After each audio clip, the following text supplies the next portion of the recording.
Je vais donner l'énoncé au fur et à mesure on écrit la question, puis on va répondre à cette question. D'accord ?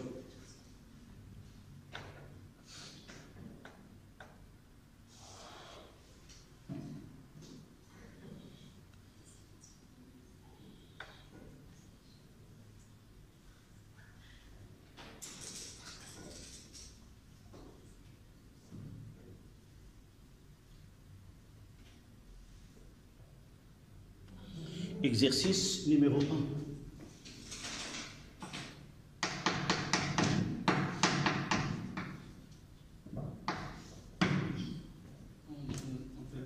À la suite du cours, oui.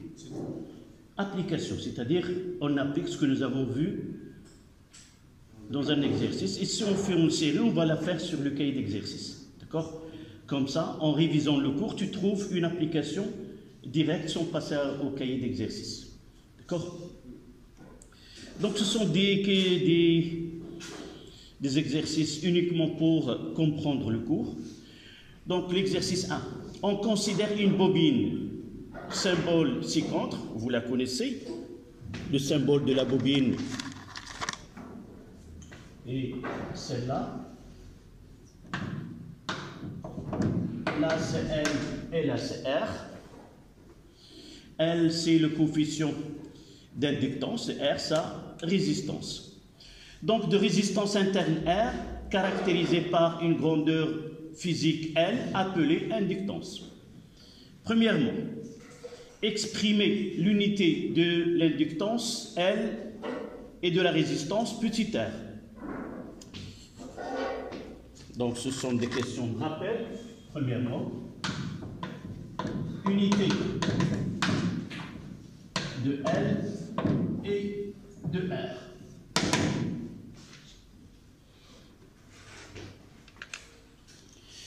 On va traiter question par question. Donc, quelle est l'unité de L? D'abord, ce L, elle est liée à quel effet dans la bobine? Qu'on représente pour nous, d'une façon très simple, le coefficient L.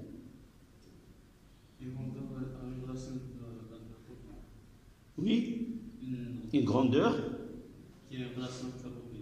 Oui, évidemment, ce sont leurs caractéristiques. Mais quel est le phénomène qui nous donne ce L? C'est-à-dire quel est le comportement de la bobine auquel on a associé ce coefficient L? Là, c'est l'inductance. Quel est le comportement? Nous avons écrit une phrase très simple. Oui, la bobine, elle s'oppose au passage de courant, elle retarde le passage de courant électrique, et cet effet, on lui a associé cette grandeur qui est L. Et évidemment, R, c'est la résistance de la bobine. D'accord? Donc, l'unité de L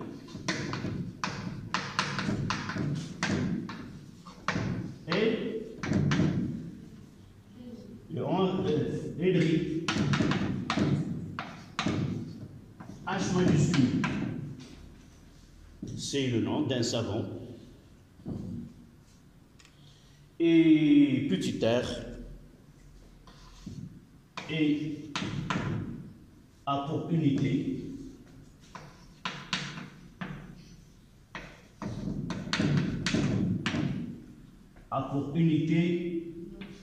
le homme.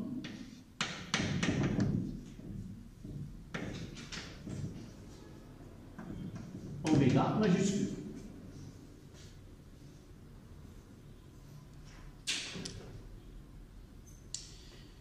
Oui, ce sont deux caractéristiques liées à la bobine. Quelle est la différence entre les deux?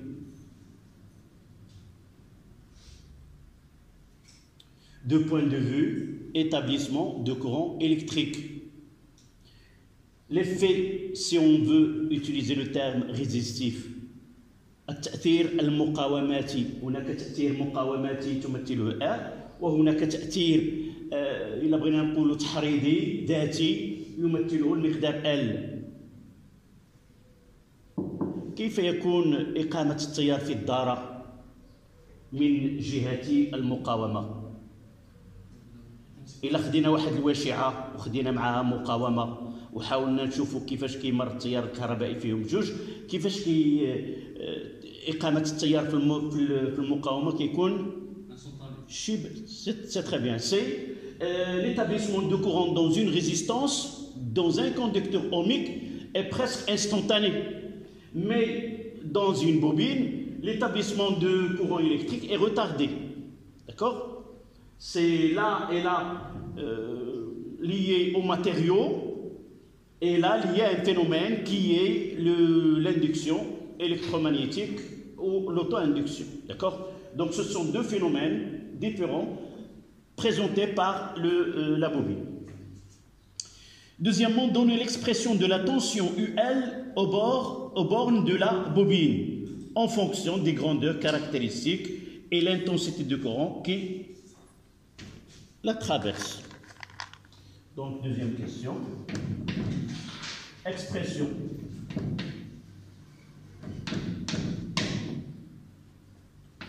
de UL, c'est comme ça. Normalement, nous avons l'habitude de mettre UB. Pour moi, c'est mieux d'utiliser UB que de UL. Tout simplement pourquoi, dans ma référence, U, ça veut dire U de la bobine. Elle peut être la somme des deux tensions. UL plus U petit r.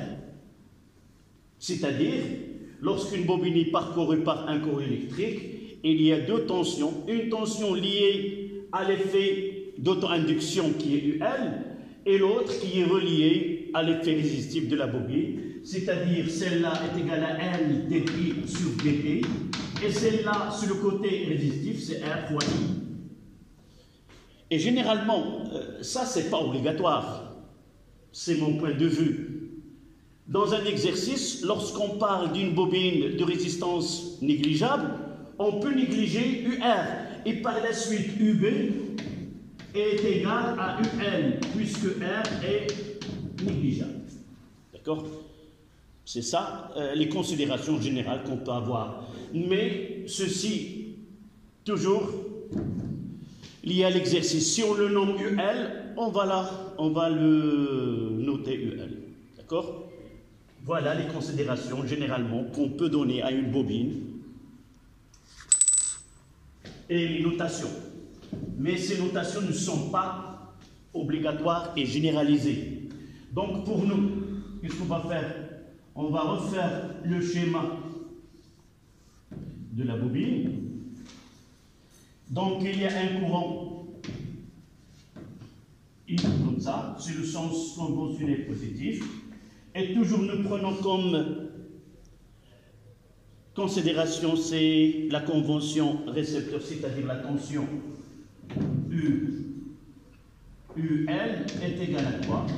À RI plus L dt sur dt. D'accord? Donc,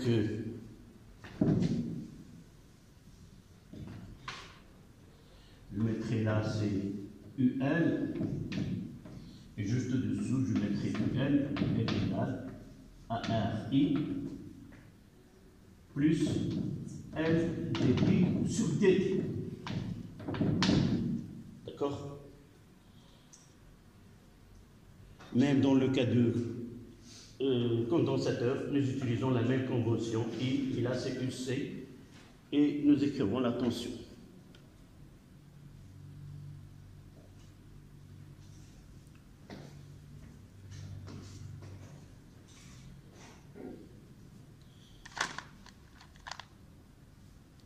La troisième question. Si I devient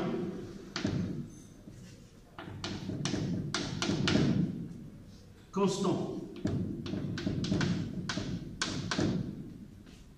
que devient l'expression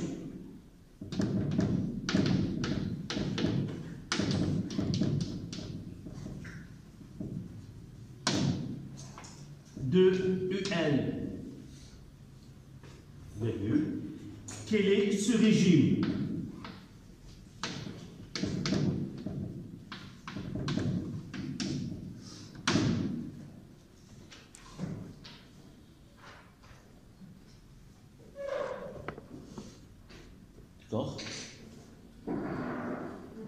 Oui. Évidemment. Donc on va essayer d'expliquer, de justifier. On partira des données que I est égal à une constante. Donc I est égal à une constante. Ça veut dire quoi? Que d de I sur dt est égal à 0. Et par la suite, on aura UL est égal à R fois I. Qu'est-ce qu'on peut dire si on veut ajouter une petite information? Nous l'avons donné dans une remarque.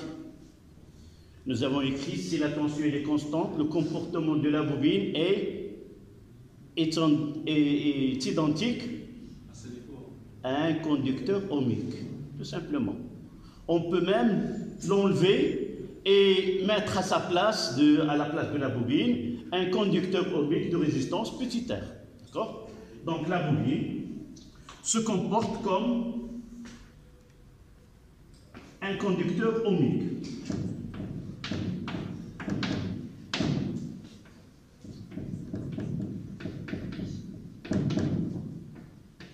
Comme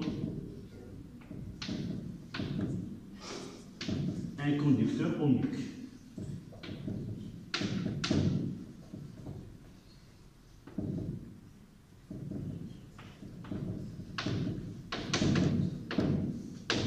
Évidemment de résistance petit r. D'accord?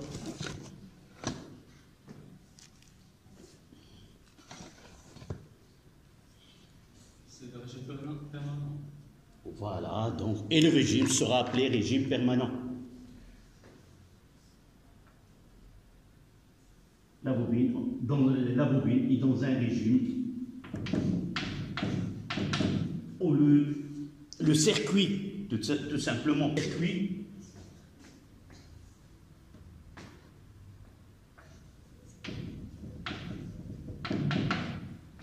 et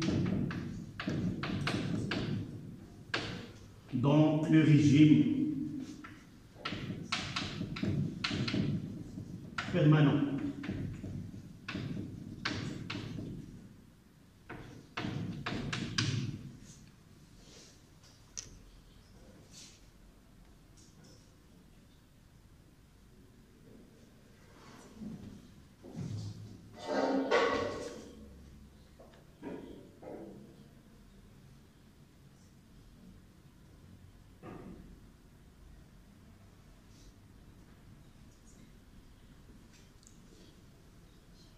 D'accord?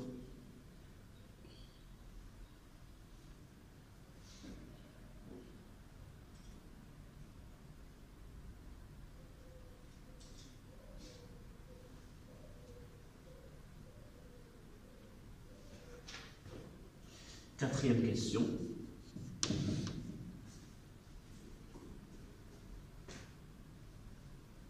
Sachant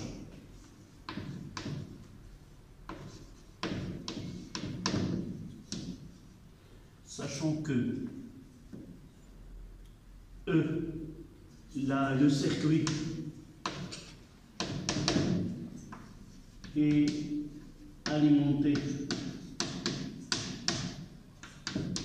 par une tension E est égale à 6 volts.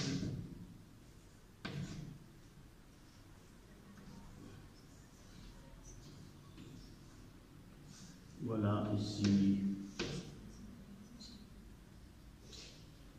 c'est petit r est égal à 90 ohms. Ici un H et ici.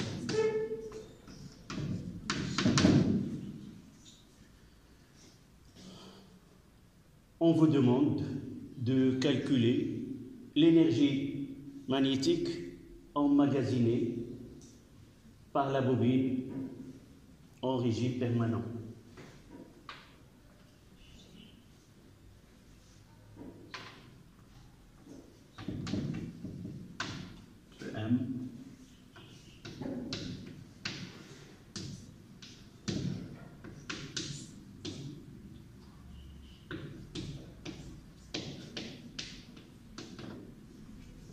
calculer l'énergie magnétique emmagasinée par la bobine en régime permanent.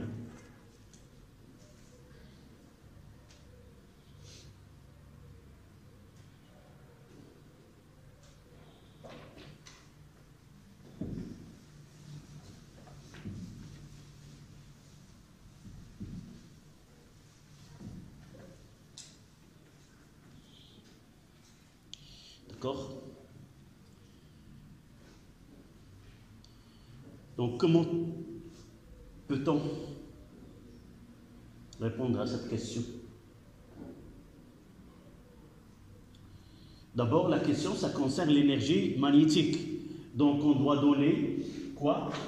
L'expression EM est égal à 1 demi L I quoi au carré. Vous voyez que j'ai utilisé I majuscule parce qu'on parle de régime permanent. Ça veut dire que l'intensité de courant dans le circuit est constante. Quel est l'équivalent de circuit? Ce circuit que nous avons là, peut-on le remplacer d'une façon simple en régime permanent? On aura quoi? Si je veux refaire en appliquant qu'on est dans un régime permanent, le régime permanent ne va changer en rien. Le générateur, c'est toujours E. D'accord? Où va se manifester ce régime permanent? Au niveau de quel dipôle? La bobine. Qu'est-ce qu'on va faire ici dans la bobine? Qu'est-ce qu'on va la représenter? C'est très bien, un conducteur ohmique. Donc on va mettre là R, et là c'est quoi? Petit r. Et on n'a rien de... si vous voulez, c'est pas la peine de représenter. Là, c'est I majuscule. Dans certaines notations, on peut utiliser IP, c'est-à-dire l'intensité au régime permanent. D'accord? Et là c'est UR, là c'est U petit r. On applique la loi d'additivité des tensions. Donnez-moi cette relation-là entre les tensions. On peut commencer par E de générateur est égal à la somme des tensions des CR fois I plus petit r fois I. Et de là, I est égal C2 sur R plus petit r. Voilà l'expression de I.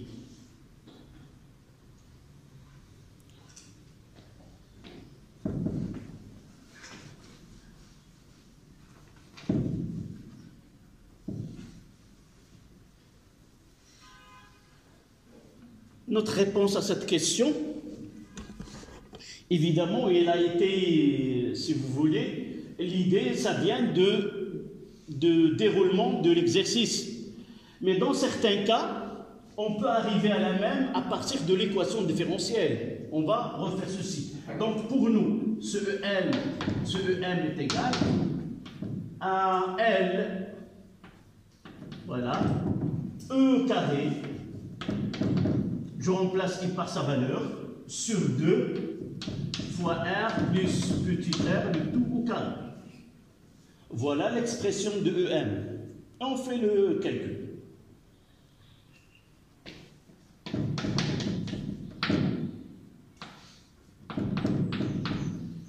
L c'est 1, E c'est 6 au carré, sur 2, 6, 9, 90 et des 600 au carré. Donc, une calculatrice.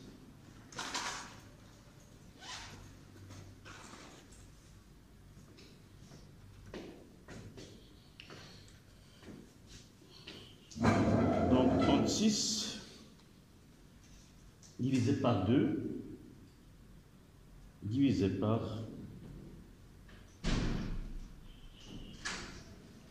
C'est 1,8 10 moins 3 joules.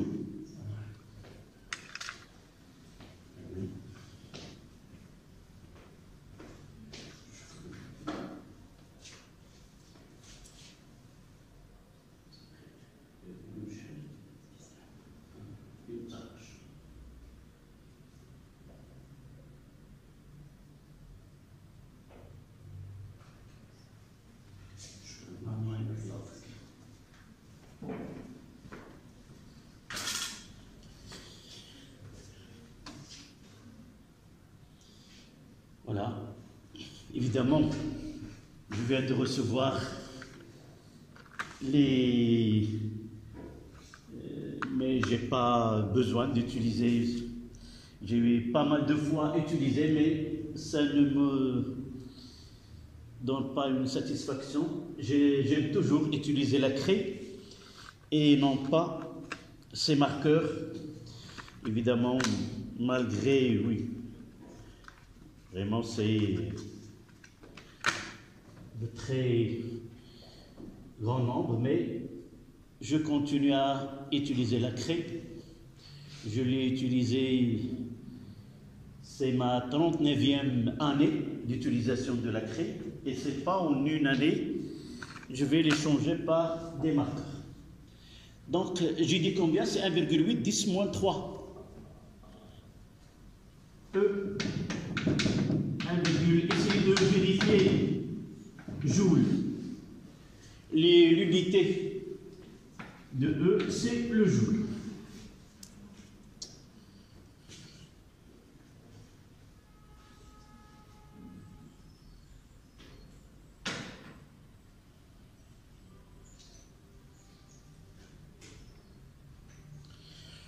Voilà, dans cet exercice, nous avons, si vous voulez,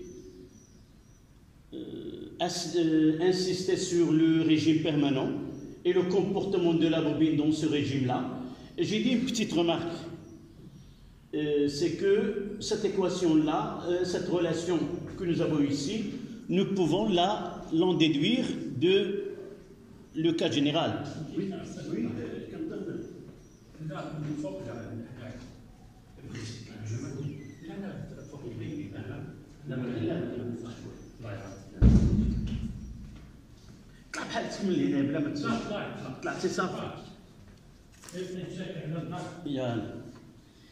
Donc j'ai dit qu'on peut obtenir à partir de l'équation différentielle. Celle-là, en réalité, c'est une petite remarque. Nous aurons UR, UB plus UR est égal à E. Là, c'est la définition. Oui, c'est la définition. Nous avons parlé de l'énergie dans un exercice d'application. Et pour la deuxième? Comment? La deuxième Énergie magnétique. D'une façon générale, c'est 1/2 LI au carré. Dans le régime permanent, ce petit... La question, c'était quoi? Calculer l'énergie magnétique dans le régime permanent. D'accord. La première des choses, l'expression générale de l'énergie magnétique, quel que soit le régime, à chaque instant, CEM est égal à 1/2 LI au carré. L, c'est l'inductance, et I, c'est le courant qui passe dans le cercle. Dans le régime permanent, ce I devient grand I. Donc, dans le régime permanent, j'écris l'expression la suivante. Donc, pour calculer EM, je dois connaître quoi? L et I. L, il est donné. Tu la vois? C'est 1. Donc, je dois chercher l'intensité de courant au régime permanent. Donc, je me suis revenu à le schéma et j'ai présenté le circuit à l'état au régime permanent. Donc, voici, j'ai déterminer I, et qu'est-ce que j'ai fait? De là, je vais revenir ici. D'accord? Oui. J'ai remplacé I par son expression. Elle devient celle-là. Celle-là, elle devient celle-là. عرفتي؟ لأن هذا ما كيتسمى باستراتيجية الحل. استراتيجية الحل شنو هي؟ هي أننا كندير واحد التخطيط كيفاش نجاوب. شنو كيطلبوا مني؟ كيطلبوا مني الطاقة المغناطيسية. أول حاجة خصني نكتب التعبير أو التعريف ديال الطاقة المغناطيسية.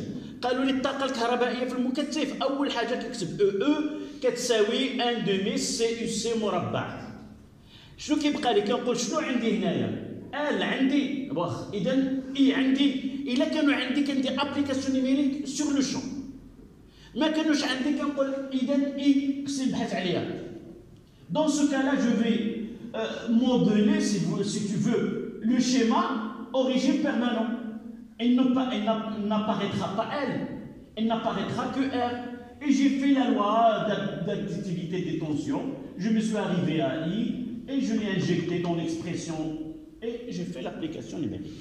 D'accord? Oui. Donc revenons à la remarque. Donc d'une façon générale, là c'est L dI sur dt plus petit r I plus grand R I est égal à E. On va la voir dans l'exercice suivant. C'est-à-dire que L dI sur dt, R plus petit r fois I est égal à E. Quel est l'avantage de l'équation différentielle d'un circuit donné? Cette équation-là, elle décrit tous les états par lesquels un circuit peut passer, de l'état initial jusqu'à l'état final. Dans ce cas-là, de l'état on va établir, on ferme le circuit jusqu'au l'état où on est dans le régime permanent. Lorsque t est égal à 0, I est égal à 0, c'est-à-dire on peut faire plusieurs... d'accord? Là, en régime permanent, I est égal à une constante, donc sa dérivée est égale à 0, et ça apparaîtra ici, grand I, et ça donne la même expression que ici. D'accord? Régime permanent, je peux mettre régime permanent, I est égal à une constante, est égal à grand I. Et celle-là, elle va nous ramener à cette expression. Vous avez le choix, soit passer par là, soit par là. Mais dans un exercice, si la question précédente était l'équation différentielle, vous n'avez qu'à utiliser celle-là. Ce n'est pas la peine de refaire le schéma de la... D'accord?